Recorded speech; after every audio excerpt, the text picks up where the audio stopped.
This is a presentation of Northeast Streaming Sports.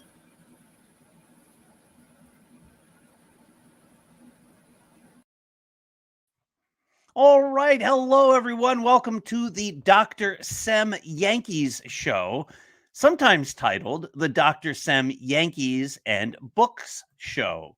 As you know, I am the editor-in-chief of the wonderful Yankees site, Start Spreading the News. I can't say Yankees too much today because our wonderful guest, the author Tim Newby, is from Baltimore, and he's an Orioles fan. And as everyone knows, the Yankees and the Orioles are battling for supremacy in the American League East and may end up battling for supremacy in the American League when the season is over.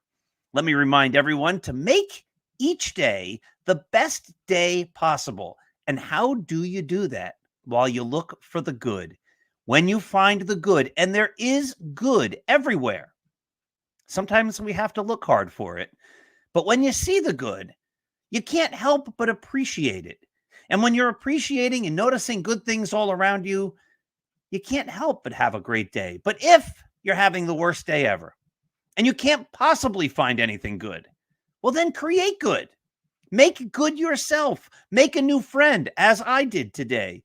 Find someone to build up. Reach out to a family friend.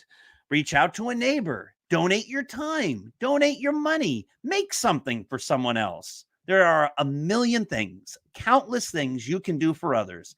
Do that, and you will make your day a great day.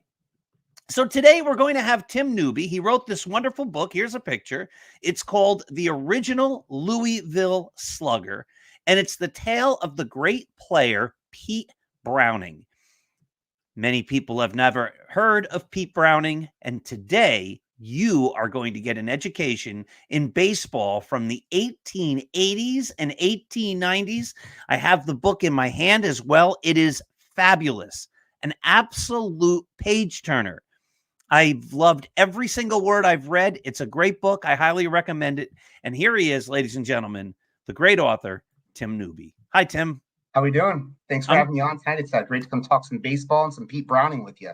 Yes, and maybe even some Yankees and Orioles. Oh, boy. We might come to blows or something like that. You know, just starting off with the Yankees and the Orioles, and I don't want to get off track, but boy, oh boy, if you're a Yankee fan, you've been complaining since mid-June because the Yankees just went through a terrible, terrible period, and the Orioles had every chance to take this thing, and I guess they must be the same feelings in Baltimore, people feeling the same way. They had their chance, and they just kept losing. Yeah, I mean, you thought, oh, you know what, this is going to be it. We're gonna pull away with it, and then all of a sudden you're like, where's the starting pitching? We can use some starting pitching here. What's going on? And you know, you're just like, all right, it's baseball, so it's ebbs and flows and comes and goes and moves and waves. So you got to take the good with the bad. You know, it's not all at one time. So hopefully we're riding down a little bit, and we're gonna peak right back up when we need to towards the end of the season there. And like you said, battle for supremacy in the AL East and the AL. So yes, it's been a fun. It'll be fun. September will be great. So here, tell us a little about the book. Give us a nice overview. I have some questions, as you know, specifics, but give us an overview just to start. Sure. So it's about Pete Browning, who I think people are less familiar with his name, but he is the Louisville Slugger, and I think most people are familiar with that. I don't think people generally realize that the Louisville Slugger was originally a person. That was one of his nicknames. It actually wasn't even the most common one he used. That was applied toward the end of his career. But the name then becomes attached to the bat because he had a bat turned at the Hillich and Bradsby company. They weren't Hillich and Bradsby at the time. They were just the Hillich company. And they didn't do bats as a business. They may have been on some level producing bats or making bats because the youngest, the father's son, he actually played baseball, but they as a company weren't producing bats. Pete Browning at the time in 1884 was one of the best players in the American League. He's already won a batting title in 1882, his rookie year, which he had a monster year of. And the legend is he broke his bat. Bud Hillich, the son, approached him and said, hey, I can help you make a new bat. He went into the shop and kind of hovered over Bud's shoulder and gave him kind of all the specifics of what he wanted and how he wanted. And he made a bat. And the next day he went out and he had 3 hits. That's the legend of it. And the kind of legend becomes the Louisville Slugger. There's a lot more to the story than that. And there's a book that you're holding in your hand that gets into a lot more than that. But that kind of becomes the story of the Louisville Slugger bat. They eventually start producing bats, then eventually they will apply his nickname to it as the brand. But Pete was a lot more than just this one time broke his bat. He won 3 titles between 1882 and 1890. He was a whisker away from winning 4 in 3 leagues, which is an impossibility these days. But he almost did that. There was a year he won in what was called the Players League, which was a recognized major league. And at the time, he was, arguably one of the best hitters of the year. He kind of becomes overlooked over time for a number of reasons and things I'm sure we'll kind of dive into tonight. And he had some issues. He had a lot of health issues, which kind of shortened his career. It also led to some kind of weird oddities and eccentricities that he had. And like many players at the time, he drank a lot. He drank more than a lot than all of those players. And he had reasons for it. It wasn't just like he was drinking. He had a lot of issues and problems he was trying to overcome there. On some level, he's a tragic figure. He's also kind of a comedic figure because some of the stuff he does. And he's just this really interesting player, this really interesting person. And he had this story that I think is really central to the early years of baseball, which was kind of forgotten. I think even, as big a fan as anybody is about baseball, 19th century baseball, we kind of forget about because it's so different. It doesn't look like what we know of, and things don't seem the same. So it's hard to kind of grasp it. And there's no pictures really. There's just a handful here and there. So it was interesting to really dive into that side of it as well. So it's Pete. It's the story of the bat. It's the story of his life, and then the story of 19th century baseball. And it's all those things. And you tie it all together brilliantly. I'm going to read really quickly from page 1. There have been 20,000 players who have appeared in at least one game in Major League Baseball. Only 20 have hit 400 or better in a season. Oh, wait. Among those players, only 27 have won 3 or more batting titles. Only 20 have hit 400 or better in a season. Only 5 rookies have won batting titles. Only 4 players have won batting titles in multiple leagues. And only 1 player has done all that. And it's not who you'd expect. It's not Babe Ruth or Willie Mays or Lou Gehrig or Hank Aaron or any of the other legends. It is Pete Browning.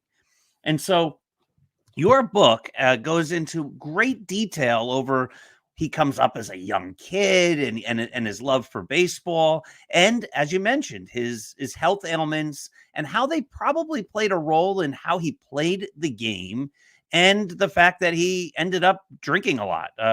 He was an alcoholic by, I guess, any standard. It just seems like that was part of the story of Pete Browning.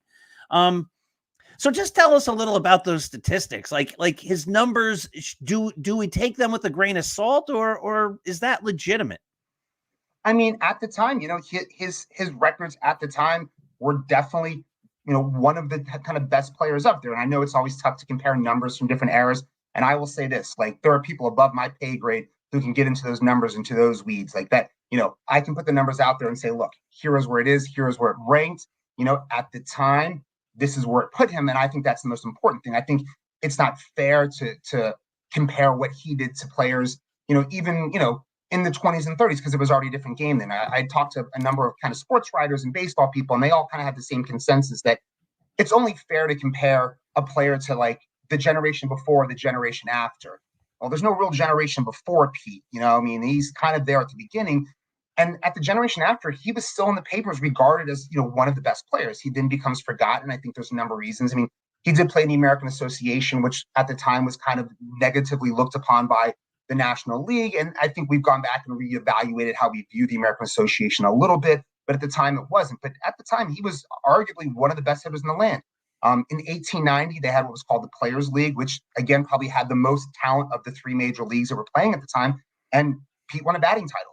So, I think that those numbers really do stand up. I think, the one thing that doesn't stand up for him is the longevity. And I think in baseball, they can really value longevity. His career gets shortened a little bit by injury, and not so much injury, but by his health issues. His drinking kind of obviously played a bit early on in the career to really kind of shortening it. So I think all those issues. So he doesn't have the big numbers compiled. But at the time, he was still one of those best players. And I think those numbers truly have to stand up when you look at them compared to other players. And other players, would talk about him in those glowing terms. And who are we to tell the players who were actually there watching him play that you're wrong, he wasn't that good? That's how I kind of view it. Well, what I took from the book and what I'm taking from the book, as I told you, I have a couple in the middle chapters that I didn't quite get to as we got this. But I'm telling you, like I read a ton of pages I only got the book a couple days ago, and I'm almost done with it.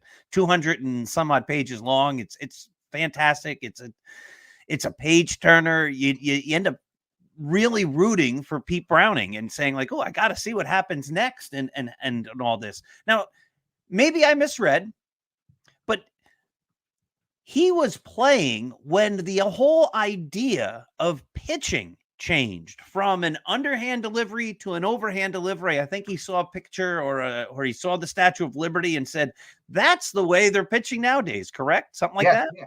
And there's even the change. I mean, he started when there was the pitching box and pitchers could kind of move towards the batter. Then they established that the batter has to have his foot on the line, which kind of helps set the pitching distance. He's there when the pitching mound comes in. And I think that's an interesting kind of story off of the Pete story in the book, is this evolution of baseball.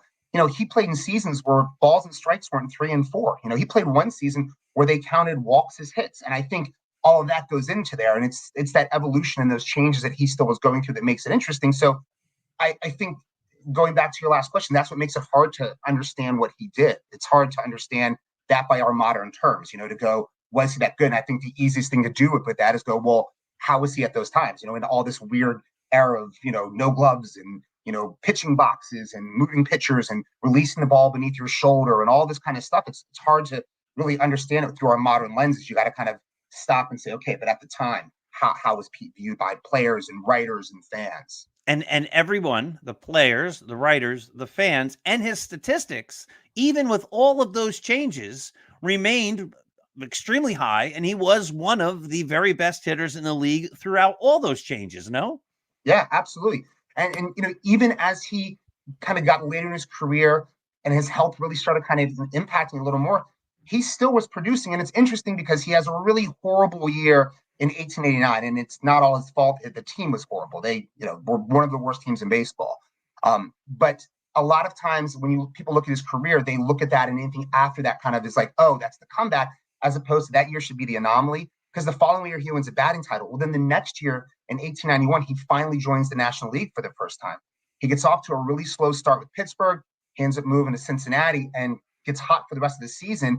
Finishes third in the batting title, but was literally just a whisker away from winning another batting title. He could have won batting titles in back-to-back, years in different leagues, and it would have been his third league he won it in. So I think, he really was producing against all the players that he was supposed to. It wasn't just, an American Association guys. And I think even when you look at some of those stats, there's a bias that's been built over the years, and I'm talking way back when, of the National League towards the American Association. But when players move from, the league to the American Association, they finished relatively the same in the same, where they were pitching or batting. It's not like, oh, they were a batting champion in the American Association. They played in the National League and they finished 20th. They were generally the same. So it doesn't seem the talent seemed to drop off a whole lot in between. Players kind of moved back and forth. It doesn't seem like the talent level was that much different. It's just the perception that we have, or that was created at the time of that league. Which is extremely unfair. And you make the case phenomenally, as do some of the people who, you got to write positive things about the book, who had read the book previous to its publication. They all say also that you did a great job arguing the case for Pete Browning to be in the Hall of Fame. But before we get that, you actually were so prescient. You got my next question. I was going to say, there's this perception that the National League was better than the American Association, but the statistics don't bear that out. Guys who were great in the American Association went to the National League were still great, and guys who went from the National League to the American Association didn't do appreciatively better. They did basically the same, which has to indicate that the leagues were relatively equal. You talk about in the book some of the great changes in baseball. We talked about the pitcher's box and the batter's line, but on page 46, you talk about one idea that they had, which did not work, but I want you to talk about it, about the colors that the players wore on their uniforms depending on positions. Yeah, so they were going to have the players wear their uniforms were going to be based on their positions, and then you would identify the player like by his socks. So the first baseman was going to wear blue, and the second baseman would wear maroon, and the shortstop would wear whatever. And they tried it out a little bit, and it was, as you would have guessed, a disaster. Besides being just so odd and confusing to the eyes, there were stories that, like, when the one team's first baseman got onto first and, they were trying to throw the ball over, they threw it to the wrong guy, and there were stories of that. So it seems the only real winner of that was Albert Spalding, who had sold a lot of these uniforms and then had to re-outfit all these teams again like that. So it didn't last very long. And there's a really good picture you can find if you search for it. There's obviously it was black and white, but it's been colorized, and you can kind of see how these different uniforms kind of all fit together. And it looks like it's supposed to be an all-star game, from back in the day when they would wear their actual uniforms, and it looks like that as opposed to being like, oh, this is the all one roster here. Right. So every second baseman, both teams would wear green or whatever. Yep. Yeah. And so you have your second baseman, and then the other second baseman gets a hit. He's on first. Now there's two green guys. It's exactly, and they wore colored socks, which is how you were supposed to distinguish them. So right. So I'm a fielder, and I'm going to look at the guy's socks before I throw to the. It's unbelievable. And also of note, this was in an age when they didn't use gloves. Yeah. Gloves. They're starting to come in. But they really aren't part of the game yet, and that's even part of the thing with Pete too. Like, bats weren't thought of in the same manner that we do now, right? I mean, now players get bats specially made, and it's a certain size and a certain weight, and all, everything's perfectly balanced and all that. And at the time, the guys were kind of finding what they could and just using kind of the next bat up. And Pete, part of his, and I don't want to say genius, but when he had that first bat made, like, he hadn't made the specifications, and he realized there was a true value in that. He would carry, lighter bats when he was facing, what he felt was a faster pitcher. And he was happy to kind of share his bats out with other teammates. So he sort of has this idea, I don't even say it was an idea, but just the feeling that, like, I need to pay attention to the tools of my trade, that, like, they can help. Now, the other side of that is he also believed that each bat only had a predetermined number of hits. And when he slumped, it was less his fault and more the fact that the bats had run out of hits, and he would retire that away and go get another one. And one time he had a batting streak, and it ended. He didn't have the lucky die in his pocket or something. Yeah, Pete had a lot of superstitions, and I think they were superstitions until they weren't, until they worked, and he was happy to change them. If he borrowed somebody's socks or shoes and he went out and got hit, then that was what solved it. And sometimes he would kind of like co-opt like superstitions from somebody else and sort of adapt it to him, stepping on the foul line as he walked in, or dodging puddles, or whatever he may have done. And maybe that's what he thought they were doing. And it was, his superstition until it didn't work. And then it definitely wasn't. But Pete definitely was a character as far as things like that. I mean, things he did that he thought were going to help his hitting and batting. He was not above that. And, he was an eccentric dude, but kind of backed up by his health issues, which gave him a lot of reason for some of these weird things he did. So we're going to talk about the health issues now because we keep alluding to it, but he was really a pioneer. In baseball, this is another argument for him to be in the Hall of Fame. Like, Candy Cummings is in the Hall of Fame because he invented the curveball, and Spalding's in the Hall of Fame partially because of the equipment and all of that. And there's other people, I guess Bruce Sutter, they basically gets in because he supposedly invents the forkball or things like that. There's a history of people like that. And he's really, as you noted, the first guy really to care about baseball bats. And he had traditions of what he did with them. He soaked them in water, as you mentioned. And didn't he keep all his bats like in his house in the basement? Yeah. So when he was done with the bat, he would retire it to the basement. And he actually lived with his mom his entire life. So he would retire it to the basement. He often would tag them with a little card that would maybe like list some of the big achievements for that bat. And some of them he had turned into like stair rails on his stairs going down into the basement. And there's stories of people going down to his basement and just being like a cave of all these bats kind of around there. But interestingly, he wasn't above like giving those bats to people. Honus Wagner, who was playing in Louisville at the time, visited him at his house and found a bat that he says he just really liked, and Pete like gifted it to him. And it's not out of the question to believe that that's how Honus Wagner kind of came to, believe in the power of what would become Louisville Sluggers, is he would have his name on the bat, a few years later. So it's not out of the question that he had that, because, Pete had his bats turned by this company that eventually evolved into that. So, Pete is definitely the kind of the one who has those bats, helped spread the words, and he kept them all. Every single one he had, he kind of kept in his basement. Interestingly enough, there's not a lot of history of where they've all ended up and how they've gone. They probably were, taken and used by people in games, and the history of them wasn't thought of, and they just kind of became lost over time. But there's really not a lot of history of those bats remaining out there, despite the numbers that he had. Yeah, absolutely. I was going to ask it. I didn't even put it on my list, but you reminded me. Are you a collector of all this type of memorabilia or no? Who, me? Yeah. I am not. I am probably actually more of like a vinyl collector, or a record collector, or something. Yeah. So no, Well, in fact, in the beginning, I didn't mention, but you've written 2 other books, Bluegrass in Baltimore, The Hard Drive and Sound and Its Legacy, which was awarded a certificate of merit from the American Association for Recorded Sound Collections, and the best research in recorded country music. You also wrote Leftover Salmon, 30 Years of the Festival. So obviously you've written a number of other books about music. But before we get to that and what any other projects you're working on, let's dive in, because we've teased it a number of times. What was his illness and how did alcoholism play into that? So he had mastoiditis, which starts as a child, and basically becomes kind of an infection in the inner ear. And now it's treatable by penicillin. But at that time, it was a pretty common cause of death among young children. He got it when he was 2, and it impacts the way you can hear. And then there's swelling within there. So that swelling eventually, it's kind of behind the ear. It obviously causes a lot of pain eventually. His hearing deteriorated. He was probably pretty much almost completely deaf. By the time he's a teenager, he still can hear on some level. Then it does things like it causes some pain and swelling in your eyes. Eventually, it causes vertigo.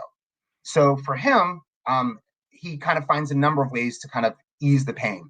One is he definitely found that like the whiskey eased the pain for him. He kind of discovered that early on. I also, believe that part of the drinking for him was a confidence thing. Despite his outward demeanor of being very, very boisterous and very loud, he's very shy, and part of that's because he can't hear. It's often forgotten his name is not Pete, it's Lewis. Pete was applied to him because he used to use that as his name whenever he was introduced to somebody. He called them Pete, likely because he couldn't hear the name when he was being introduced, and they just started calling him Pete. So I think the drinking also gave him courage. He couldn't hear what people were talking about. I can just be loud and talk about myself, and hey, that's what I know. So that was that side of it. I'm sorry, go ahead. Yeah, and so the hearing became a problem. He was an infielder early on, but he couldn't hear runners. They tried him at first base. That didn't work. And so he then became an outfielder because he couldn't hear, because he had this infection behind his ear. And didn't it also lead to a strange way he sort of stood on the ball field? Yeah, so there's and part of my book was there's all these myths and legends of Pete, and I kind of wanted to find what was the reason for that, or what was the truth on that. And so the legend of Pete is he stands in the field with his one leg or his one knee like sticking out, like kind of like a deranged crane, like pointing towards the runner or whatever. Well, he always said he did that because he couldn't hear the oncoming runner into him. And it makes sense. If you can't hear somebody coming, you don't want to get run over. And there were stories of him getting run over, which is eventually why he gets moved to the outfield. But he stood that way in hopes that like it would have, keep the runner off of him. And early on, I mean, again, he was playing second and short. And the knock on Pete is always he's a horrible fielder, but I don't think you're putting your worst fielder at second and short at any day of the game. He eventually goes to outfield, and even at the time, sports writers like raved about how athletic he was and the catches he would make. He would leap 6 feet in the air. But what he did stop doing is he stopped really trying on fly balls because, again, he couldn't hear teammates who might have been calling him off or not calling him off. So he just stopped chasing him because he didn't want to go after it. But being Pete, instead of just saying, look, I have this hearing issue, I can't hear it, he would then say to people, well, look, I can go run down that fly ball, but if I'm tired and I can't stand at the plate and, slam a 3-bagger, what good is it to you? So I'm going to let these young fellows go chase the ball. Mm-hmm. And he even later in his career started stopping ground balls with his feet. Well, it seems like a funny, odd thing, but if you think about it, if you've got vertigo and you're dizzy and you bend over, you're likely to like feel dizzy and fall over. So there's a reason why he did that. So it kind of gets lost why he did some of the things he did and what the impact his health did, and then how it impacted him and created this like funny character that he was. And you have to have the personality for that, but those health issues really helped snowball it into there. And then you add that he drank a lot and he played a lot of games in not the best shape, and that led to a lot of funny stories and things that he did as well, where he would want to stand in the shade because he said, look, like if I can get out of the shade, but then I'm going to feel hot and not want to be able to play that well. If I'm not feeling well, I'm not going to be able to swing the bat, so I'm going to stand back here in the shade of this tree that's coming down here and we'll let the other guys get the ball and stuff. So his health issues had a huge impact on his game, his life, who he was. And I think you make the case also very well in the final chapter. I did go ahead and I wanted to read the legacy chapter before you and I talked, that maybe one reason he's not in the Hall of Fame is because he was an indifferent fielder. But just a number of years ago, Harold Baines, who was an indifferent fielder, got in. Paul Molitor played most of his career as a DH. Edgar Martinez played most of his career at DH. Ted Williams was a great, great baseball player, an indifferent fielder. Reggie Jackson wasn't a great fielder for most of his career. We could go down the list. Do you believe, had there been a DH in 1885 onward, that people would remember him differently because the negative things that come out about his fielding would never have been present? He would have just been this guy who mashes the ball. I do. I mean, he could have been Manny Ramirez, right? He could have been this great character who just crushes the ball. And I think the other thing that's lost too is like he had this really, I mean, loud, boisterous personality. And I mean, at the time, he was just holding court to his fans at the saloon or wherever he was after the game. But I can only imagine him like on social media, like with videos and stuff like that. He would have been a great personality. And I think that all kind of helps. So I think absolutely could have changed. It was interesting towards the end of his career, after he was done in the major leagues, he actually approached some of the like different circuits, some of the different Southern leagues and them, and tried to approach them as basically being what would be a DH. He didn't use that term, but was basically like, I want to be a substitute hitter. He kind of approached them with that, like, look, I can come out here and I'll just sit there until you need somebody to come off the bench and then I'll hit the ball. And nobody took him up on that, but it's interesting. He kind of had that thought too. So again, way ahead of his time.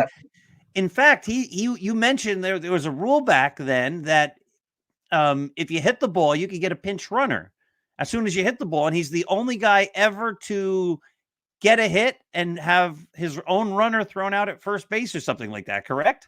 Yes. So he had his hurt leg. And so he had gone up and didn't get a hit a couple of times. He had a teammate, Guy Heck, who was going to run from him. And finally, his third time up, he gets a hit and he's so excited. He runs down to first, beats out the throw. But he actually, because he was not the official runner, it's the only time that he actually was safe to the bag, but is called out because he was not the official runner there. So there's a lot of those rules we were talking about, those things in 19th century baseball. It's just made it a different game. It's such an interesting game to see how it evolved into where we are today. Again, Tim, it is a fantastic book. Here it is again, The Original Louisville Slugger by Tim Newby. The story of Pete Browning. I'll put up a steady shot of it real fast for everybody. Let me take down the banner so that gets out of the way. And there it is. There's the book. Again, fantastic. It is highly recommended. You don't want to miss this book. Tim, we're almost to the bottom of the hour. The half hour goes much too quickly. Are you working on any other projects? I don't have any new project on the horizon right now. I'm just happy to kind of be out there talking about Pete. This has been a couple years in the works, so we're going to be out on the road. I know next week I'm in Kentucky. I'm going to be in Ashland, Lexington. We're going to do a launch at the Slugger Museum, so that'll be really fun. If you're in the area, come check that out. In my hometown in Baltimore on September 19th, we got a super amazing event. I'm going to be joined by some amazing musicians from Geraldine, the Dirty Grass Players, Leftover Salmon, Country Current. So I'll be talking for a little bit. They'll play some music. I'll talk. They'll play some music. So September 19th, come out to Pickett Brewing Company. So we kind of have that. So that's kind of my focus right now. It's been fun to kind of get out and talk about Pete and kind of spread the word and gospel of Pete, since a lot of people don't know about him. So that's kind of been my focus right now. And wouldn't it be something if in the end, the next time they look at players from the 19th century, if he gets in the Hall of Fame, because he definitely deserves it. You make that point extremely well. Once again, ladies and gentlemen, the name of the book, The Original Louisville Slugger. I highly recommend it. Tim, thank you so much. This was a great half hour. I wish we had a ton more time to keep talking about Pete Browning and to keep talking about the Louisville Slugger, my favorite bat. I haven't been to that museum yet, but that's on my short list. And maybe one day we'll have time to talk about the Yankees and the Orioles, and we could argue about which team is better and all that kind of fun stuff. Absolutely. It's been great having me on, and it probably is good we ran out of time because we could have gotten to a little ugly conversation about the O's and the Yanks. But it's been a blast. Thanks for having me on. It's so much fun. I really appreciate you taking time to chat with me today. That's awesome, Tim. Thank you so much. Let me take you down, and I'll just close the show here. Ladies and gentlemen, once again, this is the Dr. Sem Yankees show, sometimes called the Dr. Sem Book Show. I highly recommend the book, The Original Louisville Slugger, The Story of Pete Browning by Tim Newby. I wish you all a absolutely fantastic day, a wonderful weekend. And now that Tim's not here, I can say, let's go Yankees. All right. Have a great day. If the Orioles win, that's all fair in baseball. Have a great day.